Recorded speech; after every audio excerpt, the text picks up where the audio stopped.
Hello everyone, welcome to the एक्जिया IAS academy. तो सभी को होली के इस अवसर पे मैं आप सभी को बहुत सारी बधाइयाँ देता हूँ और ये आशा करता हूँ कि आप हमारे जो भी कलरफुल त्यौहार है उन्हीं के साथ आपका जो पढ़ाई है वो भी कंटिन्यू रखेंगे। तो जो भी पेंडिंग एनालिसिस रह गया था 11 मार्च का, तो उसमें जो भी आर्टिकल था 11 मार्च के डिफरेंट न्यूज़पेपर में, तो उसको मैं इसमें कवर करने वाला हूँ और इसमें स्पेशली आपका जो भी आर्टिकल है वो कैसे एग्ज़ाम के लिहाज से इम्पॉर्टेंट रहेगा और उसमें कौन से इम्पॉर्टेंट पॉइंट है जिसको आपको ध्यान में रखना होगा। तो इससे पहले एक अनाउंसमेंट है, हमारा एक्जिया आईएएस एकेडमी में एडमिशन ओपन है। तो आप foundational course as well as crash course के लिए एनरोल कर सकते हैं और इसी के साथ मॉक टेस्ट, आंसर राइटिंग, ऐसे writing, 1-to-1 mentorship, comprehensive study material, online and offline both courses including in house library facility specially for offline classes दिया जाएगा। और फर्दर डिटेल्स के लिए आप कांटेक्ट कर सकते हैं हमारे एडमिशन डेस्क में, और एडमिशन डेस्क का नंबर है 6002417488। तो चलिए देखते हैं आज का पहला आर्टिकल। तो ये जो पहला आर्टिकल है बड़ा ही इंटरेस्टिंग आर्टिकल है और ये बात करता है कि हम डेमोक्रेसी को कैसे और स्ट्रेंथन कर सकते हैं। तो डेमोक्रेसी को स्ट्रेंथन करने के लिए ये जो आर्टिकल है ये कहता है कि codifying citizens role in law making. तो जो भी लॉ बनता है हमारे देश में, जो भी पॉलिसी फ्रेम किया जाता है, उसमें सिटीजन का रोल इंश्योर करना बहुत ही ज़रूरी है, ताकि जो भी पॉलिसी है उनको इफ़ेक्टिवली डिज़ाइन किया जा सके, उनको इफ़ेक्टिवली इम्प्लीमेंट किया जा सके और इफ़ेक्टिवली उनका इवैल्यूएशन किया जा सके और इवैल्यूएशन के बाद उसको फिर रीओरिएंट किया जा सके। क्योंकि जो पॉलिसी बनता है एक डेमोक्रेसी में वो पीपल के हित के लिए बनता है, तो उसमें पीपल का होना बहुत ज़रूरी है उसके हर स्टेज में, पॉलिसी डिज़ाइन में, पॉलिसी मेकिंग में, फिर आपके पॉलिसी इम्प्लीमेंटेशन में, पॉलिसी इवैल्यूएशन में। तभी एक पॉलिसी क्या है आपका, उसका जो डिज़ायर्ड ऑब्जेक्टिव है वो फुलफिल किया जा सकता है। और इसी के साथ जो लॉ मेकिंग है उसमें सिटीजन का जो पार्टिसिपेशन होगा वो हमारा जो डेमोक्रेसी है उसको क्या करेगा, स्ट्रेंथन करेगा। डेमोक्रेसी का जो भी प्रिंसिपल्स है, जैसे आपके डेमोक्रेसी को स्ट्रेंथन करने के लिए हमें गुड गवर्नेंस की ज़रूरत है, अकाउंटेबिलिटी की ज़रूरत है, ट्रांसपेरेंसी की ज़रूरत है, सिटीजन पार्टिसिपेशन की ज़रूरत है। तो इसके लिए लॉ मेकिंग में सिटीजन को इन्वॉल्व करना ज़रूरी रहेगा। तो अभी हमारे देश में हमारा जो डेमोक्रेसी है, अभी डेमोक्रेसी में भी हम लोग क्या देखते हैं, दो डेमोक्रेसी देखते हैं, एक डायरेक्ट डेमोक्रेसी और एक इनडायरेक्ट डेमोक्रेसी। तो डायरेक्ट डेमोक्रेसी हम में क्या होता है, जो स्विट्जरलैंड में देखा जाता है, जिसमें क्या होता है आपका पीपल डायरेक्टली आपके लॉ मेकिंग में पार्टिसिपेट कर सकते हैं। लेकिन इंडिया में क्या है, इनडायरेक्ट डेमोक्रेसी है और इनडायरेक्ट डेमोक्रेसी को रिप्रेजेंटेटिव डेमोक्रेसी भी कहा जाता है, जिसमें हम क्या करते हैं, अपने रिप्रेजेंटेटिव चुन के भेजते हैं पार्लियामेंट में और स्टेट लेजिस्लेटिव असेंबली में। तो पार्लियामेंट और स्टेट लेजिस्लेटिव असेंबली हमारे लिए पॉलिसी बनाता है और इसके उपरांत जो एग्जीक्यूटिव होता है वो पॉलिसी को डिज़ाइन करता है और इसमें हमारा सीधा रोल नहीं रहता है। अभी स्विट्जरलैंड में भी रिप्रेजेंटेटिव रहते हैं, लेकिन रिप्रेजेंटेटिव क्या करते हैं, पीपल का जो विल है उसको इंश्योर करते हैं। जैसे आप इनिशिएटिव, रिकॉल, रेफरेंडम, प्लेबिसाइड, तो ये क्या है, मेथड है डायरेक्ट डेमोक्रेसी के, जो हमारे देश में नहीं देखे जाते हैं। तो ये आर्टिकल ये सुझाव देता है कि डेमोक्रेसी को स्ट्रेंथन करने के लिए, अकाउंटेबिलिटी लाने के लिए, ट्रांसपेरेंसी लाने के लिए, गुड गवर्नेंस लाने के लिए लॉ मेकिंग में सिटीजन का पार्टिसिपेशन इंश्योर करवाना ज़रूरी है। तो अभी अगर इंडिया में आप देखें कि डायरेक्ट डेमोक्रेसी का कोई हमारे देश में प्रोविज़न है या नहीं है, तो 1992 में जो 73rd and 74th constitutional amendment आया था, उसके बाद आपका ग्राम पंचायत इंश्योर किया गया under 11th schedule of the Indian constitution और 12th शेड्यूल में अर्बन लोकल बॉडीज। तो ग्राम पंचायत में अब क्या है, ग्राम सभा का प्रोविजन रखा गया है 11th शेड्यूल में। तो ग्राम सभा में क्या किया जाता है, जो भी गांव के वोटर्स होते हैं वो मिलके पॉलिसी को डिसाइड करते हैं। तो आप ग्रास रूट लेवल में पॉलिसी मेकिंग में आप जो लोकल पॉपुलेशन है उनका इन्वॉल्वमेंट इंश्योर किया गया है। लेकिन जो नेशनल लेवल का पॉलिसी मेकिंग है और जो स्टेट लेवल का पॉलिसी मेकिंग है उसमें जो स्टेक होल्डर्स है, ऑल दी स्टेक होल्डर्स, तो इसमें पॉलिसी मेकिंग में सिटीजन में आपका डिफरेंट स्टेक होल्डर्स हो सकते हैं सिटीजन के अंदर भी, जैसे बिजनेस हाउसेस हो गए, एजुकेशन इंस्टीट्यूशन हो गया, इन सभी का जो या फिर सिविल सोसाइटी हो गई, एनजीओ हो गए, तो इन सभी का जो पार्टिसिपेशन है वो इंश्योर करना ज़रूरी है। तभी क्या होगा, हमारा जो लॉ मेकिंग प्रोसीजर है वो रोबस्ट होगा और कारगर साबित होगा। तो उसी के ऊपर ये आर्टिकल बात करता है। तो रोल ऑफ सिटीजन क्या होता है, पब्लिक एंगेजमेंट कैसे इंश्योर किया जाएगा, हिस्टोरिकल कॉन्टेक्स्ट इसमें क्या है, तो ये सभी चीज़ें आप इस आर्टिकल से समझ पाएंगे। तो इसमें सीधा सीधी ये जो आर्टिकल है आप इसको जीएस पेपर 2 में आप कॉन्स्टिट्यूशनल प्रोविजन से जोड़ के देख सकते हैं, 11th and 12th schedule, PRI and ULB। उसके बाद आप इसमें जो सोवरेनिटी है, पॉपुलर सोवरेनिटी, उससे जोड़ के देख सकते हैं। फिर जब आपका पॉलिसी मेकिंग किया जाएगा, लॉ मेकिंग किया जाएगा बाय सिटीजन या सिटीजन के एंगेजमेंट के तहत, तब क्या है, गुड गवर्नेंस इंश्योर किया जा सकेगा, एथिकल गवर्नेंस को इंश्योर किया जा सकेगा। फिर एथिक्स में जो हम देखते हैं कि गुड गवर्नेंस के लिए आपके कौन कौन से प्रिंसिपल ज़रूरी है, जैसे राइट टू इन्फॉर्मेशन ज़रूरी है। जो राइट टू इन्फॉर्मेशन क्या देता है, ट्रांसपेरेंसी लाता है, अकाउंटेबिलिटी लाता है, सिटीजनशिप का जो पार्टिसिपेशन है वो इंश्योर करता है in governance, in law making, तो उसको इंश्योर करना ज़रूरी है। तो ये आप जीएस पेपर 2 के लिहाज से, जीएस पेपर फिर आपका 4 के लिहाज से, अगेन जीएस पेपर 3 के लिहाज से भी ये इकोनॉमी के पॉइंट ऑफ व्यू से देखें तो इम्पॉर्टेंट है कि आज के समय पे इकोनॉमी में जो आप देख रहे हैं ओवर रेगुलेशन क्यों हो रहा है, क्योंकि सिटीजन का इन्वॉल्वमेंट नहीं है, जो बिजनेस हाउसेज है उनका इन्वॉल्वमेंट नहीं है, पब्लिक एंगेजमेंट नहीं है। या फिर आप फिर डिज़ास्टर मैनेजमेंट में अगर देखें तो डिज़ास्टर मैनेजमेंट का जो भी प्लान प्रोग्राम होता है वो पार्शियली सक्सेसफुल रहता है। क्यों?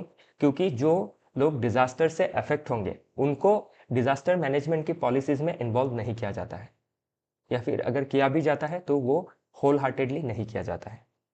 तो इसीलिए क्या है, इन सभी चीज़ों को इंश्योर करना ज़रूरी रहेगा। तो उसी के बारे में ये आर्टिकल बात करता है और इसमें आपका पास्ट, प्रेजेंट, फ्यूचर सभी पर्सपेक्टिव इसमें दिखाए गए हैं और एक मॉडल आंसर भी दिया गया है। तो ये भी काफ़ी इंटरेस्टिंग इंसाइट देगा आपको, ज़रूरी इंसाइट देगा और आपका जीएस पेपर 2, 3, 4 के पर्सपेक्टिव से। चलिए देखते हैं अगला आर्टिकल। नेक्स्ट आर्टिकल बात करता है हमारा जो इकोनॉमी का स्लो डाउन है, जो आपका बहुत ज़्यादा बढ़ा हुआ है, तो इसके पीछे कौन जिम्मेदार है, क्या ये साइक्लिकल है? तो इकोनॉमिक स्लो डाउन क्या होता है, साइक्लिकल होता है और एक आपके पॉलिसी के वजह से भी होता है। तो साइक्लिकल जो इकोनॉमिक स्लो डाउन होता है, तो उसमें एक साइकिल में हम इकोनॉमिक्स में पढ़ते हैं कि पहले आपका स्लो डाउन आया, फिर आपका धीरे धीरे राइज करने लगा, फिर बूम के फेज़ में गया, फिर वो जो बूम था वो फिर ब्रास्ट हो गया, फिर से इकोनॉमी आपके रिसेशन से होके फिर डेवलपमेंट की ओर, राइज की ओर बढ़ने लगता है। तो वो हो गया साइक्लिकल। तो वो हर इकोनॉमी में देखा जाता है एक समय के अंतराल में। लेकिन अभी जो इंडिया का स्लो डाउन है और जो लगातार बढ़ते जा रहा है, उसका रीज़न है आपका पॉलिसी चॉइसेस। गवर्नमेंट की जो पॉलिसीज़ है उसकी वजह से आपका इकोनॉमिक स्लो डाउन देखा जा रहा है, ऐसा ये आर्टिकल आपको एक इंसाइट देता है।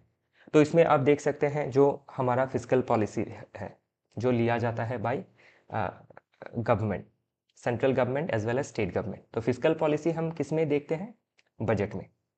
और जो मॉनेटरी पॉलिसी है वो हमें दिखाई देता है जो आरबीआई का मॉनेटरी पॉलिसी है, उसमें जो आरबीआई मनी मैनेजमेंट में, फिर आपका ग्रोथ मैनेजमेंट में, इन्फ्लेशन मैनेजमेंट में जो रोल प्ले करती है उसको कहा जाता है मॉनेटरी पॉलिसी। तो अभी आरबीआई का जो मॉनेटरी पॉलिसी है उसमें हम एक टाइट स्टैंस देख सकते हैं, एक हॉकिश मॉनेटरी पॉलिसी देख सकते हैं, या फिर डियर मॉनेटरी पॉलिसी देख सकते हैं, जिसमें आपका मार्केट में जो लिक्विडिटी चाहिए वो नहीं मिल पा रहा है और इसी के साथ जो इन्फ्लेशन है वो भी हाई है। और दूसरी ओर अगर हम देखें जो फिस्कल पॉलिसी है उसमें भी आपका जो कैपिटल एक्सपेंडिचर है वो डिज़ायर्ड लेवल से कम है। इसीलिए मार्केट में जो आपका एसेट क्रिएशन होना होता है by government by private sector वो नहीं हो पा रहा है। और इसी के साथ आप देख सकते हैं कि जब कैपिटल एक्सपेंडिचर कम होता है तो इंफ्रास्ट्रक्चर आपका ग्रोथ नहीं होता है जितना डिजायर्ड होता है उतना। फिर आपका इंफ्रास्ट्रक्चर के बाद जो एनर्जी का रिक्वायरमेंट है, तो इन सभी चीज़ों का क्या होता है, जितना चाहिए रिक्वायरमेंट है उससे कम डेवलपमेंट होता है और इससे आपका इकोनॉमी में स्लो डाउन देखा जाता है। और इसी के साथ आपका जो अगेन रेगुलेशन का प्रॉब्लम है, ओवर रेगुलेशन, वो भी एक पॉलिसी प्रॉब्लम ही है। तो उसको कैसे सॉल्व किया जाएगा, डी रेगुलेशन करके, जिसके बारे में हम लगातार बात करते आए हैं। तो आपको इन 3-4 मुद्दों के ऊपर इस आर्टिकल को देखना है और इसमें state government as well as central government दोनों का रोल को देखना है, फिजिकल पॉलिसी, मॉनेटरी पॉलिसी, और उससे कैसे डीरेगुलेशन किया जा सकता है। इन सभी चीज़ों से हम इस आर्टिकल को समझ सकते हैं। तो ये आने वाले एग्जाम के लिए अगेन इम्पॉर्टेंट रहेगा। तो हमें बेटर मॉनेटरी पॉलिसी लेना पड़ेगा for liquidity enhancement in the market, again inflation control के लिए। तो इन्फ्लेशन जब कंट्रोल होगा तभी क्या है, ग्रोथ को अचीव किया जा सकता है। उसके बाद फिजिकल पॉलिसी के जरिए कैसे गवर्नमेंट जो भी आपके स्लो डाउन चल रही है उसको कैसे काउंटर कर सकती है through counter cyclic physical policy, और उसके लिए गवर्नमेंट कैसे कैपिटल एक्सपेंडिचर को बढ़ा सकती है जिससे डिफरेंट सेक्टर्स को बूस्ट मिलेगा। लेकिन सिर्फ कैपिटल एक्सपेंडिचर से ही काम नहीं चलेगा। इसी के साथ जो तीसरा पॉइंट है कि central as well as state government को डीरेगुलेशन भी लाना पड़ेगा, क्योंकि रेगुलेशन अगर ज़्यादा हुआ तो उससे क्या है, बिजनेसेस ग्रो नहीं कर पाएंगी। और इसी के साथ और एक मुद्दा ये भी है कि जो हमारा इंटरनेशनल ट्रेड है विथ डिफरेंट नेशन, जो हम इंपोर्ट एक्सपोर्ट करते हैं, तो उसमें भी जो टैरिफ पॉलिसीज है उसको भी हमें कम्पिटेटिव बनाना पड़ेगा। अभी तो हम बहुत सारी रेस्ट्रिक्टिव ट्रेड पॉलिसीज लेते हैं जिसके तहत बहुत ज़्यादा आपका इंपोर्ट टैरिफ लगाया जाता है। तो इससे क्या होता है, इंटरनेशनल मार्केट में हमारे प्रोडक्ट्स के ऊपर भी टैरिफ लगता है। और इसी के साथ जो भी हम फ्री ट्रेड एग्रीमेंट है वो भी नहीं कर पाते हैं, क्योंकि फ्री ट्रेड एग्रीमेंट में हमें रेसिप्रोकल ट्रीटमेंट देना होगा कि अगला दूसरा नेशन अगर हमें बहुत सस्ते टैरिफ में उनके देश में एंटर करने दे रहा है तो हमें भी सस्ता टैरिफ देना पड़ेगा ताकि उनकी चीज़ें भी हमारे देश में आ सके। तो जैसे देख सकते हैं RCEP है, रीजनल कॉम्प्रिहेंसिव इकोनॉमिक पार्टनरशिप, तो उससे इंडिया ने विथड्रॉ कर लिया है इसके लिए कि आपका जो न्यूजीलैंड है, ऑस्ट्रेलिया है, इनमें जो डेयरी प्रोडक्ट्स है, फिर चाइना का जो प्रोडक्ट है वो इंडिया में फ्लडेड हो जाएगा। और इससे क्या है, हमारे जो डोमेस्टिक मैन्युफैक्चरर है, एग्रीकल्चरलिस्ट है, उनको उनका जो इनकम है, उनका जो मैन्युफैक्चरिंग है या फिर प्रोडक्शन है उसमें इम्पैक्ट डालेगा। तो ये जस्टिफाइड भी है एक तरीके से, लेकिन इन चीज़ों को हमें क्या करना है, प्रोटेक्शनिज्म की जगह ओके हमें आपका कंपिटेटिवनेस को बढ़ाना पड़ेगा। और कंपिटेटिवनेस बढ़ाने के लिए हमें क्या करना है, रिसर्च एंड डेवलपमेंट करना है ताकि हमारा प्रोडक्ट और बेहतर हो सके, हमारा खेती बाड़ी और बेहतर हो सके, हमारे प्रोडक्ट आपके कम दाम में, अफोर्डेबल प्राइस में हम अच्छा क्वालिटी प्रोवाइड कर सकें। तभी देश का जो इकोनॉमी है वो ग्रो हो पाएगा और बाय 2047 हम विकसित भारत बन पाएंगे। तो बहुत कुछ करना बाकी है। तो ये आर्टिकल नो डाउट थोड़ा क्रिटिकल है, लेकिन इसमें बहुत सारा इंसाइट आपको मिलेगा। ओके, तो चलिए आगे देखते हैं। तो मैंने आपको पूरा समरी इसमें बता दिया है, बाकी इसमें आप global India's role in global trade, governance and policy failures क्या क्या है, okay, physical policy, monetary policy, सभी चीज़ें इसमें, लिक्विडिटी के बारे में भी मेंशन किया गया है, मॉनेटरी पॉलिसी के बारे में भी मेंशन किया गया है, प्रोटेक्शनिस्ट मेजर के बारे में भी मेंशन किया गया है, कैसे ये इंडिया का जो ट्रेड कम्पिटेटिवनेस है ग्लोबल मार्केट में उसको कैसे डिसरप्ट करता है, सभी डिटेल्स इसमें मेंशन किए गए हैं। ओके, तो ये सभी बाकी आपको इसमें डिफरेंट पेपर के साथ लिंक करके दिखाया गया है। इसी के साथ ये प्रीवियस ईयर क्वेश्चन भी मेंशन किया है, pre as well as mains, और नीचे मॉडल आंसर का फ्रेम भी दिया गया है। चलिए आगे देखते हैं। नेक्स्ट आर्टिकल बात करता है UGC's new teacher appraisal system is a lot more holistic. तो अभी आप इसमें देख सकते हैं यूजीसी के रिगार्डिंग पास्ट में भी हमने डिफरेंट आर्टिकल कवर किए हैं। तो यूजीसी ने जो ड्राफ्ट रेगुलेशन लाया है, तो उसमें आपका एक तो जो टीचर्स का अपॉइंटमेंट होगा, दूसरा जो वीसी का अपॉइंटमेंट होगा, फिर रिसर्च जर्नल्स के पब्लिकेशन को लेके जो न्यू रूल्स आए हैं, तो उन सब चीज़ों को लेके क्या है, आपकी बहुत सारी आपत्ति जताई जा रही है। तो अभी जो भी नया रेगुलेशन आता है उसमें आपका क्या है, पॉजिटिव एंड नेगेटिव दोनों ही चीज़ों को देखना होता है। तो यही चीज़ें इसमें दर्शाई गई हैं कि जो न्यू आपका टीचर्स अपॉइंटमेंट के लिए जो मेथड अपनाएंगी अंडर यूजीसी गाइडलाइन, उसमें आपके पास्ट के जो गाइडलाइन थे उससे ये गाइडलाइन कैसे बेहतर है। जैसे कि अभी जो गाइडलाइन है इसमें आपका ये कहा गया है कि जो नॉन एकेडमिक बैकग्राउंड है उससे भी क्या है, लोगों को चुना जाएगा फॉर वीसी के पोस्ट के अपॉइंटमेंट के लिए। तो ये एक मुद्दा हो गया। और दूसरा आपका इसमें जो स्टेट गवर्नमेंट का रोल था उसको बहुत हद तक कर्टेल कर दिया गया है। तो मैं दोनों चीज़ों को बता रहा हूँ, एक आर्टिकल नेक्स्ट में भी है और ये teachers appointment as well as VC का अपॉइंटमेंट।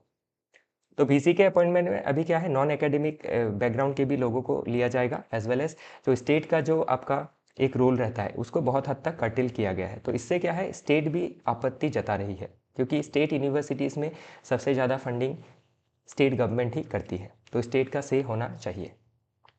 लेकिन फिर देखा जाता है कि जो अपॉइंटमेंट होता है बीसी का उसमें ट्रांसपेरेंसी नहीं रहता है, लैक ऑफ अकाउंटेबिलिटी रहता है। तो उससे जो एजुकेशन का आपका जो भी हायर एजुकेशन इंस्टीट्यूशन है उसके एडमिनिस्ट्रेशन में दिक्कतें आती हैं, क्वालिटी बिगड़ता है। तो एजुकेशन का क्वालिटी को सुधारने के लिए, एडमिनिस्ट्रेशन को सुधारने के लिए अंडर न्यू एजुकेशन पॉलिसी ये सभी चेंजेस लाई गई है।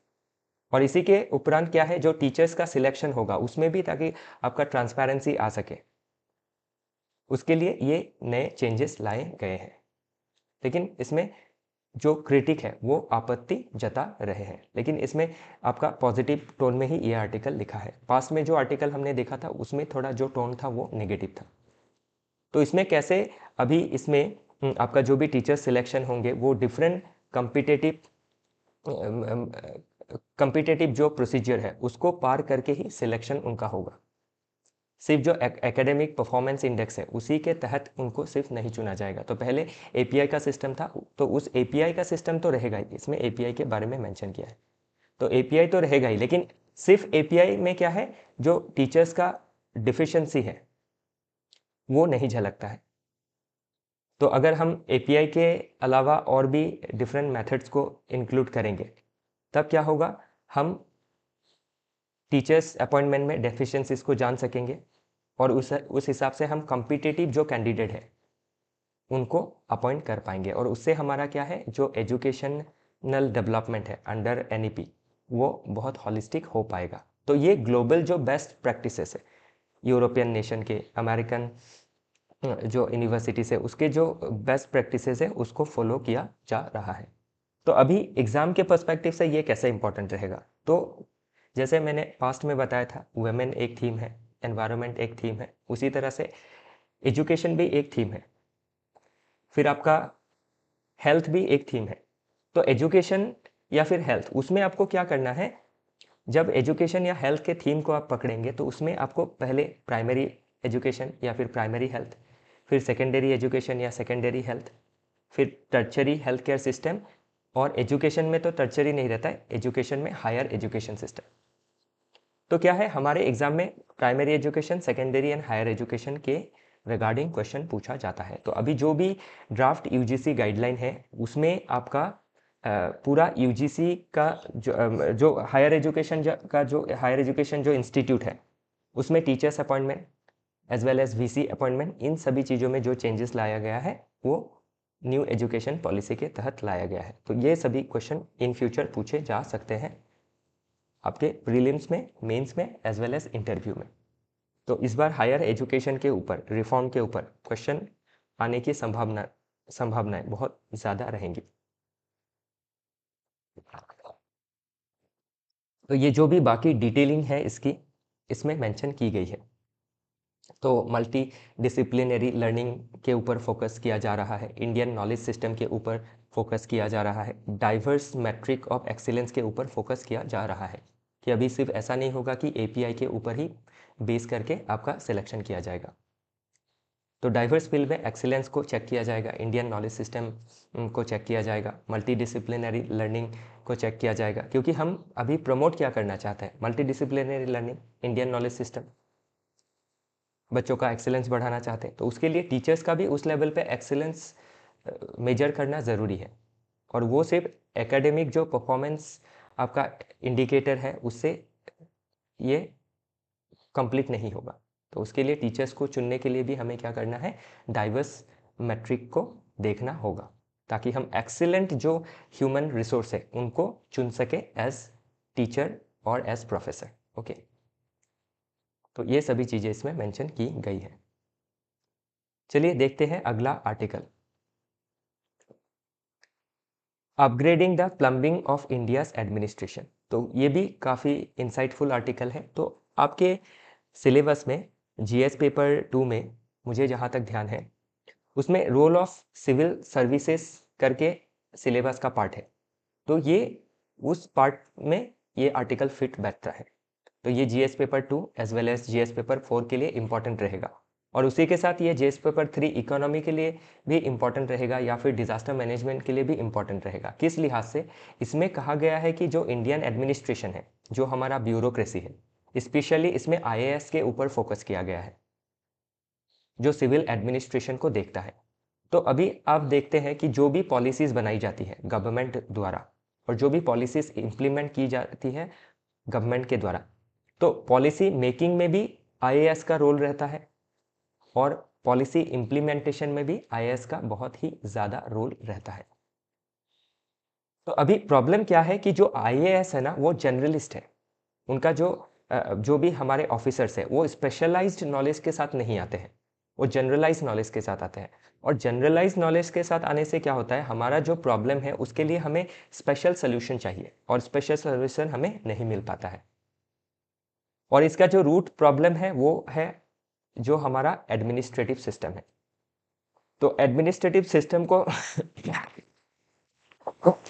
तो एडमिनिस्ट्रेटिव सिस्टम को अगर ठीक किया गया तो उससे क्या होगा, हमारा जो पूरा पॉलिसी मेकिंग इम्प्लीमेंटेशन ये पूरा ठीक हो जाएगा, और उससे हमारा जो सोशो इकोनॉमिक प्रॉब्लम है देश का, वो सभी चीज़ों को टैकल किया जा सकेगा। क्योंकि आज के समय पे आप देखते हैं कि हज़ारों पॉलिसीज़ ली जाती है, और उसमें हज़ारों करोड़ों रुपए खर्च किए जाते हैं, लेकिन फिर भी हमें क्या है, जो आउटकम है वो बहुत ही नेग्लिजिबल मिलता है।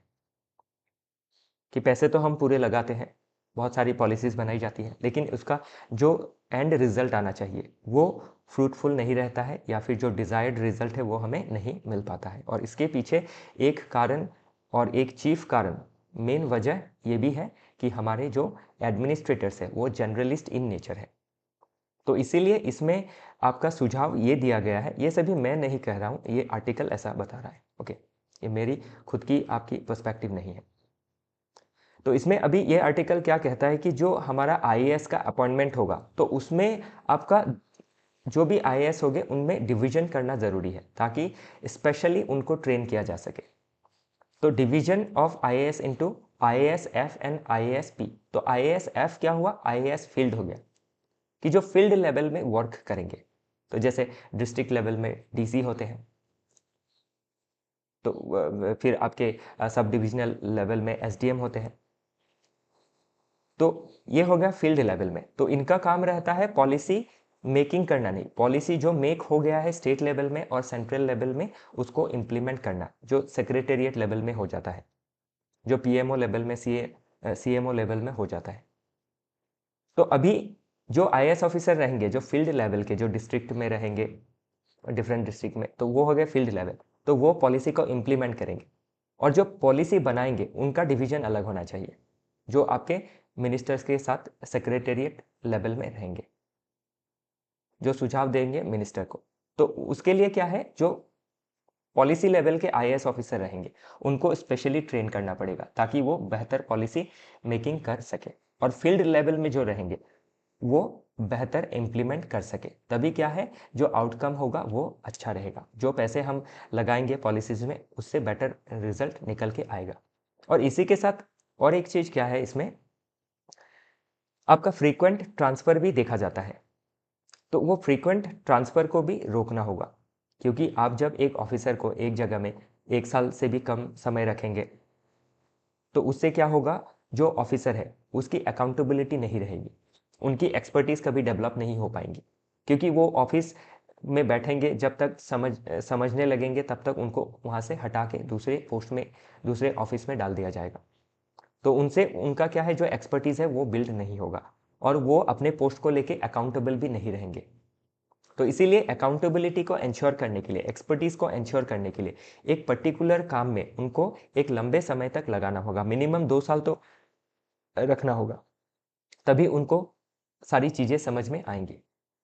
तो वही चीज़ें ये आर्टिकल दर्शा रहा है।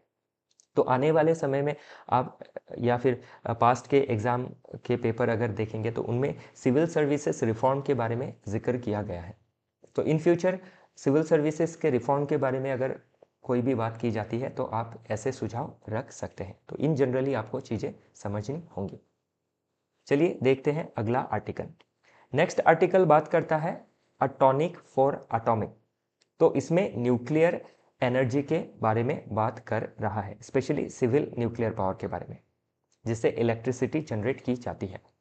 तो अभी अगर इंडिया में हम देखें कि जो हमारा टोटल इलेक्ट्रिसिटी प्रोडक्शन है या फिर जो टोटल एनर्जी प्रोडक्शन है उसमें सिर्फ 2% न्यूक्लियर एनर्जी से इलेक्ट्रिसिटी जनरेट होता है, तो काफ़ी कम है। लेकिन इसकी जो पोटेंशियलिटी है इंडिया के पर्सपेक्टिव से वो काफ़ी ज़्यादा है। और न्यूक्लियर पावर क्या है, एक क्लीन सोर्स ऑफ एनर्जी है जिसमें आपका जो ग्रीन हाउस गैस इमिशन होता है वो कम रहता है। तो इसीलिए अभी क्या करना है, इंडिया को इस पर्सपेक्टिव में ध्यान देना है कि हम अगर विकसित भारत बनना चाहते हैं, विकसित भारत बनने के लिए हमारा इकोनॉमिक ग्रोथ होना ज़रूरी है। और इकोनॉमिक ग्रोथ के लिए जो भी इंडस्ट्री है, जो भी हमारे इकोनॉमिक एक्टिविटीज़ है, उसमें हमें बहुत सारा इलेक्ट्रिसिटी चाहिए। और पॉपुलेशन भी ग्रो हो रहा है, तो उसके लिए जो एनर्जी का डिमांड है वो भी बढ़ रहा है, लेकिन सप्लाई जो है वो बहुत कम है। तो इसके लिए क्या करना है, हमें एनर्जी सिक्योरिटी को पहले अचीव करना है। और अगर हम आपके इंफ्रास्ट्रक्चर में देखें तो एनर्जी इंफ्रास्ट्रक्चर का एक पार्ट है, बेसिक इंफ्रास्ट्रक्चर का पार्ट है। तो एनर्जी को इंश्योर करना बहुत ज़रूरी रहेगा, एनर्जी सिक्योरिटी को प्राप्त करना ज़रूरी रहेगा।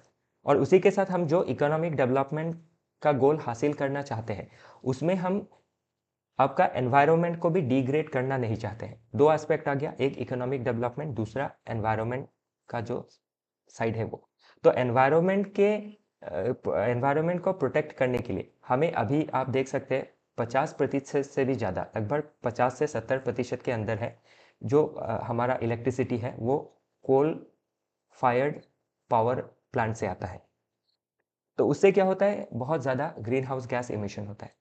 और हमने अपना जो नेट ज़ीरो का टारगेट रखा है वो 2070 तक रखा है। तो हमें नेट ज़ीरो टारगेट का भी फुलफिलमेंट करना है, एज वेल एज हमारा इकोनॉमी को भी ग्रो कराना है। तो हमें क्लीन सोर्स ऑफ एनर्जी को देखना पड़ेगा।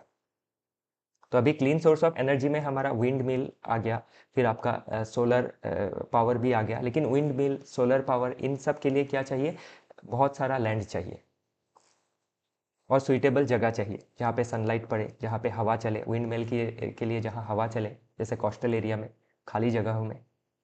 और सोलर पावर के लिए जहाँ धूप आती हो, और बड़ा जगह चाहिएगा पैनल्स को बिछाने के लिए।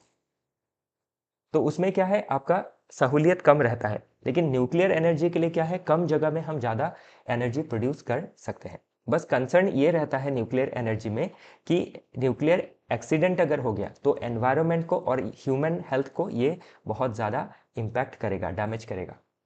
तो जो भी हम न्यूक्लियर एनर्जी को डेवलप करेंगे तो उसमें ये ध्यान रखना होगा कि हमें एनवायरनमेंट का हेल्थ और ह्यूमन हेल्थ को ध्यान में रख के ही डेवलप करना है। तो ये सभी एस्पेक्ट इसमें दिया गया है। तो न्यूक्लियर एनर्जी को अभी देखिए आप, न्यूक्लियर एनर्जी के ऊपर कोई भी क्वेश्चन नहीं पूछा गया हो एग्जाम में, लेकिन जब आपके इकोनॉमिक डेवलपमेंट के लिए इंफ्रास्ट्रक्चर का जिक्र किया जाएगा, इकोनॉमिक डेवलपमेंट के लिए जब एनर्जी सेक्टर का जिक्र किया जाएगा, एनवायरनमेंट के प्रोटेक्शन के बारे में इंडिया का जो इंटरनेशनल कमिटमेंट है उसके बारे में जिक्र किया जाएगा, तब हम बहुत सारे सुझाव में इस सुझाव को भी लिख सकते हैं। और स्पेशली न्यूक्लियर एनर्जी के ऊपर ही क्वेश्चन पूछ लिया जा सकता है कि इसकी क्या पोटेंशियलिटीज़ है, क्या चैलेंजेस है। तो इसकी पोटेंशियलिटी तो ये है कि हम बहुत सारा इलेक्ट्रिसिटी जनरेट कर सकते हैं। दूसरा, हम एनवायरनमेंट के जो प्रॉब्लम है उसको टेकल कर सकते हैं। उसी के उपरांत जो हमारा इंटरनेशनल कमिटमेंट है अंडर पेरिस क्लाइमेट एग्रीमेंट या फिर पंचामृत स्ट्रैटेजी, उसको हम मीट कर सकते हैं। हमारा जो एसडीजी का टारगेट है उसको हम मीट कर सकते हैं। नेट ज़ीरो का जो टारगेट है बाय 2070 उसको मीट कर सकते हैं। तो ये सभी चीज़ें हम उसमें जिक्र कर सकते हैं। और चैलेंजेस में हम क्या लिख सकते हैं कि न्यूक्लियर पावर में आपके चैलेंजेस में अगर देखा जाए तो अगर एक्सीडेंट हुआ तो डिज़ास्टर क्रिएट कर सकता है, और इस डिज़ास्टर में आपके एनवायरनमेंट को हार्म हो सकता है, फ्लोरा फोना को हार्म हो सकता है, वाटर को हार्म हो सकता है, हमारा एयर हार्म हो सकता है, फिर इंसान का हेल्थ को ये इम्पैक्ट कर सकता है। तो इन सभी चीज़ों को हमें ध्यान में रखना होगा। और इसी के साथ मैंने पास्ट में भी आपको बताया है कि जो स्लेंडा लॉ है, जो आपके न्यूक्लियर डिज़ास्टर लाइबिलिटी के बारे में बात करता है। तो उस स्लिंडा लॉ की वजह से क्या है, आपका जो अगर डिज़ास्टर हुआ न्यूक्लियर आपका जो प्लांट रहेगा उसमें एक्सीडेंट की वजह से, तो उसका जो लाइबिलिटी है वो किसको जाएगा। तो अभी के समय में क्या है, ऑपरेटर को तो जाता ही है, लेकिन जो सप्लायर है, न्यूक्लियर मटेरियल सप्लायर, जैसे यूएसए का कोई कंपनी सप्लाई कर रहा है, तो उसको उसके पास भी उसको उसको वो भी लाइबल रहेगा। तो इसीलिए क्या है, जो इंटरनेशनल लेवल में जो बड़े बड़े न्यूक्लियर एनर्जी देश है और उनकी जो कंपनियां हैं वो हमारे साथ डील नहीं करना चाहती बिकॉज ऑफ स्लिंडा प्रोविजंस। और दूसरा प्रॉब्लम ये है कि जो हमारा एटॉमिक एनर्जी एक्ट है उसमें प्राइवेट सेक्टर को आपका पार्टिसिपेशन के लिए वो बाधा डालता है। तो अभी अगर हमें न्यूक्लियर एनर्जी में सेल्फ रिलायंट बनना है तो उसके लिए हमें स्लिंडा लॉ को रिवैम्प करना होगा, और जो एटॉमिक एनर्जी एक्ट है उसको भी रिवैम्प करके प्राइवेट सेक्टर का पार्टिसिपेशन को इंश्योर करवाना होगा। तो ये दो मुद्दे भी आप देख सकते हैं जिसको हमने पास्ट में डिस्कस किया था। तो इसमें लिखा हुआ है स्लिंडा लॉ के बारे में, 2010 civil liability for nuclear damage act. इसका जो कौन सा आर्टिकल है, 17 सब क्लॉज बी। तो ये इतना बारीकी से आपको नहीं देखना है, फिर भी आप ध्यान रखिएगा, कभी प्रीलिम्स में पूछ लिया जा सकता है, क्योंकि ये लगभग न्यूज़ में बना हुआ है पास्ट 2-4 महीने से। तो इसीलिए आपको ध्यान रखना है। ऐसे तो हमें ज़रूरत नहीं है कि हर लॉ का आप सेक्शन देखें, आईपीसी का सेक्शन हो या अभी तो बीएनएस हो गया उसका सेक्शन, ज़रूरी नहीं है।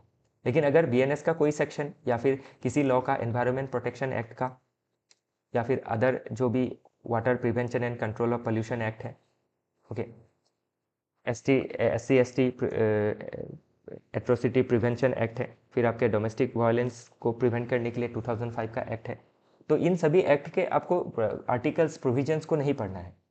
लेकिन अगर न्यूज़ में आ जाता है कोई आर्टिकल, कोई प्रोविजन, और लगातार वो न्यूज़ में बना हुआ है, तब आप उसको थोड़ा सा ध्यान दे लीजिएगा उसमें, ताकि आप एटलीस्ट प्रीलिम्स में एलिमिनेशन के थ्रू आंसर को प्राप्त कर सकें।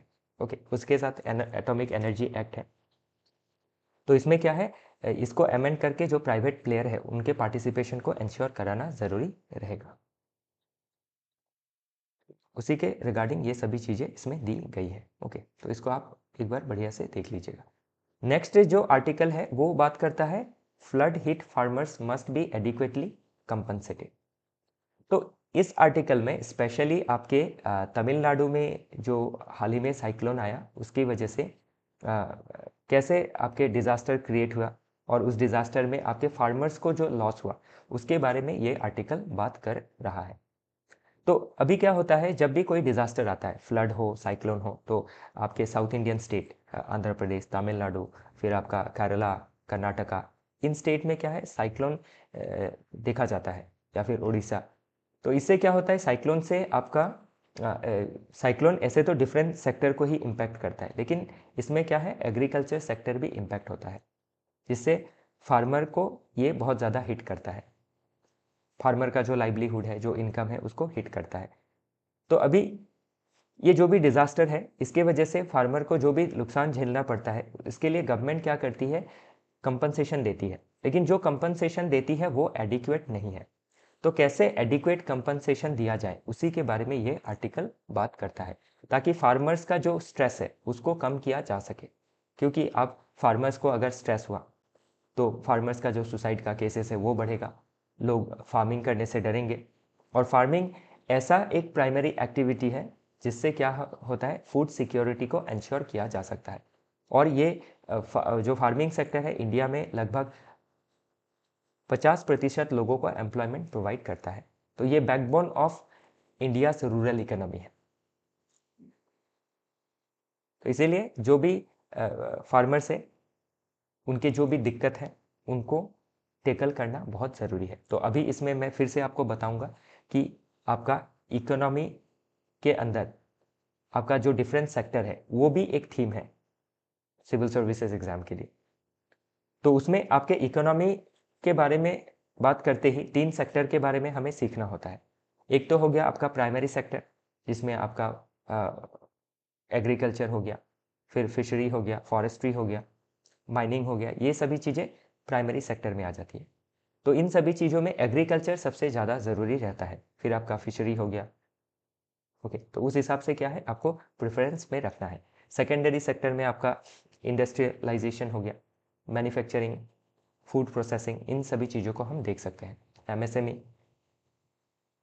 और टर्चरी सेक्टर में सर्विसेज सेक्टर। तो तीनों सेक्टर से क्या है, क्वेश्चन आने की संभावनाएं पूरी रहती है, लगभग 100% रहती है, कोई ना कोई पार्ट में पूछ लिया जाता है। कभी वर्क फ्रॉम होम के बारे में भी पूछ लिया जाता है। तो अभी वर्क फ्रॉम होम क्या है, आपके जो टर्चरी सेक्टर है उससे जुड़ा हुआ है, सर्विसेज सेक्टर से। तो वर्क फ्रॉम होम वुमेन को कैसे एम्पावर कर रहा है, तो आपका इकोनॉमी को वुमेन से लिंक करके, सोसाइटी से लिंक करके पूछ लेगा। तो इसीलिए क्या करना है आपको, जो भी सेक्टर है हमारे इकोनॉमी के, तो वो हमारी थीम है एग्जाम के लिए, सिविल सर्विसेज एग्जाम के लिए। तो उसको आपको समझना ज़रूरी है, क्योंकि कल आप सिविल सर्वेंट बनेंगे, आईएएस बनेंगे, आप स्टेट पीसीएस पास करके आप उसमें भी आपको डीसी तक का पोजीशन, डीसी से भी ऊपर का पोजीशन मिल जाता है, उसमें थोड़ा समय लगता है। तो उसमें भी क्या करना है आपको, डिफरेंट लेवल में आप कभी पॉलिसी इंप्लीमेंटेशन लेवल में, कभी आप पॉलिसी मेकिंग लेवल में वर्क करेंगे। तो इसीलिए इन चीज़ों को आपको जानना ज़रूरी होता है। और ध्यान रखिएगा, सिविल सर्विसेज क्या है, एप्लीकेशन बेस्ड क्वेश्चन ज़्यादा पूछता है, ताकि आप एक ऑफिसर के एंगल से सोच सके। ओके, और गवर्नमेंट को सुझाव दे सके, गवर्नमेंट के जो स्कीम है उसको बढ़िया से इम्प्लीमेंट कर सके, ताकि इसका जो भी डिजायर्ड ऑब्जेक्टिव है उसको अचीव किया जा सके। ओके, चलिए देखते हैं अगला आर्टिकल। नेक्स्ट आर्टिकल बात करता है इंडिया यूएस का जो आपका बायलैटरल ट्रेड एग्रीमेंट है उसके बारे में। तो रिसेंटली फरवरी के 13 में हमारे पीएम साहब ने यूएस विजिट किया था, और उसमें बहुत सारी डीलिंग हुई थी, और उसमें बायलैटरल ट्रेड एग्रीमेंट के बारे में भी जिक्र हुआ था कि 2025 के एंड तक इंडिया यूएसए आपके डिफरेंट सेक्टर में बायलैटरल ट्रेड एग्रीमेंट को अंजाम देगा, और उससे दोनों देश का जो इकोनॉमिक रिलेशन है उसको और बेहतर बनाया जा सकेगा। तो जो टारगेट है, मुझे लगभग जितना ध्यान है 500 बिलियन तक ले जाने का टारगेट है। तो अभी कुछ 100-120 बिलियन डॉलर के आसपास ट्रेड है, तो उसको 500 बिलियन बनाना है। तो उसको 500 बिलियन करने के लिए क्या है, आपका बायलैटरल ट्रेड एग्रीमेंट करना पड़ेगा। तो ट्रेड एग्रीमेंट में भी आप देखते हैं ना, बायलैटरल मतलब 2 देशों के बीच में, फिर मल्टीलैटरल मीन्स बहुत सारे देशों के बीच में, फिर रीजनल ट्रेड एग्रीमेंट भी देखा जाता है, जैसे एशियन है, association of south east Asian nation. फिर आप शार्क देख सकते हैं जो ऑलमोस्ट डिफंक्ट है। फिर आप यूरोपियन यूनियन देख सकते हैं, जो एक रीजनल लेवल में क्या है, कॉम्प्रिहेंसिव पार्टनरशिप आपका पार्टनरशिप का एग्जाम्पल है। तो इसमें ये स्पेशली बायलैटरल ट्रेड एग्रीमेंट के बारे में बात कर रहा है। तो जब भी हम बायलैटरल ट्रेड एग्रीमेंट के बारे में बात करते हैं तो डब्ल्यूटीओ इस सीन में आ जाता है, कि हम जो भी बायलैटरल ट्रेड एग्रीमेंट करेंगे उसमें हमें ये ध्यान रखना होगा कि जो डब्ल्यूटीओ का लॉज है उनको हम ब्रेक ना करें। उनके जो रूल्स है, जो आपके कोडिफाई किए गए थे general agreement on tariffs and trade में, जिसको GATT भी कहा जाता है, जिसको गवर्न करता है बाय WTO। तो पहले तो WTO के पहले तो सिर्फ GATT ही था, बाद में WTO इंस्टीट्यूशन बनाया गया और WTO 1995 में बनाया गया। और ये जो WTO बनाया गया है ये क्या करता है, जो एग्रीमेंट है, general agreement on tariffs and trade, क्योंकि ट्रेड के ऊपर क्या लगाया जाता है, टैरिफ लगाया जाता है ट्रेड को रोकने के लिए। तो इसीलिए ताकि आपके इंटरनेशनल लेवल में ट्रेड फ्रीली फ्लो कर सके, उसके लिए WTO आया और ये नॉर्म्स को WTO क्या करता है, इम्प्लीमेंट करता है फेयर तरीके से। तो इसके लिए अभी जो भी दो देशे आपस में सुलह करेंगे ट्रेड को लेके, इसमें WTO का नॉर्म्स वायलेट नहीं होना चाहिए। जैसे एक मोस्ट फेवर्ड नेशन का क्लॉज है WTO लॉ में, तो वो क्या कहता है कि अभी इंडिया अगर USA को जो ट्रीटमेंट दे रहा है, तो अगर इंडिया का रिलेशन अलग नेशन से जो है ट्रेड रिलेशन है, उसमें इंडिया को डिफरेंट नेशन को भी वही ट्रीटमेंट देना पड़ेगा। ये बात WTO का लॉ कहता है। तो इसमें कुछ एक्सेप्शंस तो है, लेकिन इन जनरल एक्सेप्शंस नहीं है। इन जनरल सभी को क्या है, सेम तरह का ट्रीटमेंट देना होगा। तो इसीलिए इसमें ये आर्टिकल यही कहता है कि इंडिया को WTO के लॉ से डेविएट नहीं होना है, क्योंकि यूएस तो क्या है, यूएसए WTO के जो लॉ है उनसे डेविएट होते रहता है। तो जैसे अभी देख सकते हैं कि जो प्रोटेक्शनिस्ट पॉलिसीज ली जा रही है बाय यूएसए, तो वो WTO के नॉर्म्स के खिलाफ है। तो हम तो इसमें विश्वास रखते हैं, या फिर हमारा आर्टिकल 51 भी कहता है कि जो इंटरनेशनल ट्रीटीज़ है उनको हम रेस्पेक्ट करें। तो वही सुझाव इसमें दिया गया है कि बायलैटरल ट्रेड एग्रीमेंट करने में तो कोई दिक्कत नहीं है, लेकिन ध्यान में रखा जाना चाहिए कि WTO के जो लॉज है, वो जो नॉर्म्स है, वो वायलेट ना हो। तो उसी रिगार्डिंग ये आर्टिकल बात करता है। और ध्यान में रखिएगा WTO के बारे में भी स्पेसिफिकली पूछा जाता है। नेक्स्ट आर्टिकल बात करता है फिलोसॉफिकल आइडिया के बारे में। तो ये जो आर्टिकल है ये ऐसे राइटिंग के पर्सपेक्टिव से एज वेल एज आपके एथिक्स के पर्सपेक्टिव से इंपॉर्टेंट रहेगा। तो दो आइडिया है, एक वेस्ट का आइडिया है और एक इंडिया का आइडिया है, फिलोसॉफिकल आइडिया। तो वेस्ट का जो आइडिया है उसको कहा जाता है एग्जिस्टेंशियलिज्म, और इंडिया का जो है वो है स्वधर्म।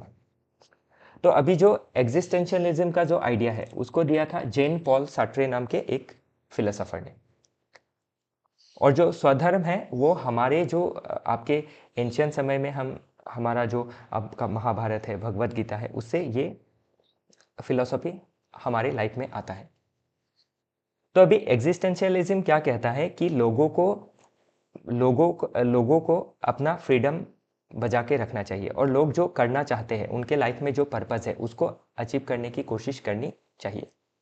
फॉर एग्जाम्पल इसमें अगर दिखाया जाए तो एक एग्जाम्पल अगर मैं देना चाहूँ तो ये होगा कि जैसे वुमेन है, तो वुमेन को अभी क्या है, सोसाइटी के डिफरेंट रूल में बांधा जाता है। तो एग्जिस्टेंशियलिज्म कहता है कि सोसाइटी क्या कहती है वो दूसरी बात है, लेकिन एक इंडिविजुअल का अपना क्या पोटेंशियलिटी है, वो क्या चूज करना चाहती है, अपने लाइफ को कैसे बनाना चाहती है, वो खुद डिसाइड करे, तभी क्या है वो लाइफ में अपना पर्पस को फुलफिल कर पाएंगी। उसी को कहा गया है एग्जिस्टेंशियलिज्म। और स्वधर्म क्या कहता है, ये जो स्वधर्म है इंडियन फिलोसॉफी है, स्वधर्म कहता है कि आपका खुद का क्या धर्म है, स्वधर्म। और धर्म का मतलब इसमें आपका पूजा अर्चना के बारे में नहीं कहा गया है। तो हमारा जो धर्म शब्द है वो ध्री से आया है, और ध्री का मतलब है धारण करना। संस्कृत ध्री शब्द से आया है और उसका मतलब है धारण करना। तो क्या धारण करना, जो आपका रोल है सोसाइटी को लेके, आप कुछ सोचते हैं, आप कुछ बनना चाहते हैं, वो बनना, आपका जो धर्म है वो पालन करना। तो इसमें अगर मैं एक एग्जांपल दूं तो मैं आपको महाभारत का एग्जांपल दे सकता हूं। तो महाभारत में जब अर्जुन कंफ्यूज थे कि उनको क्या करना है, अपने ही लोगों के खिलाफ जंग लड़ना है, तब कृष्ण ने बोला कि आप कंफ्यूज क्यों हो रहे हो। अर्जुन को एडवाइस दिया कि आप कंफ्यूज क्यों हो, ये तो आपका धर्म है कि अधर्म के अगेंस्ट लड़ना, आप क्षत्रिय हो, वार करना आपका कर्तव्य है।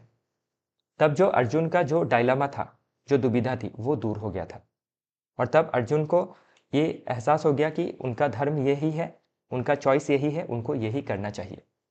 तो इसमें स्वधर्म यही कह रहा है कि हर व्यक्ति को सेल्फ रियलाइजेशन में ध्यान देना चाहिए, अपने फ्रीडम में ध्यान देना चाहिए, अपने ड्यूटीज़ में ध्यान देना चाहिए कि आप किस चीज़ के लिए बने हो, आपको क्या करना है, आपका रोल क्या है। आपको ये नहीं सोचना है कि लोग क्या सोचेंगे, लोग क्या कहेंगे। तो वही बात इसमें कही गई है। तो इसमें क्या है, एग्जिस्टेंशियलिज्म और स्वधर्म में आपका मैच है, सिमिलर है दोनों आइडिया, ऑल्दो थोड़ा सा कंट्रास्ट इसमें देखा जा सकता है।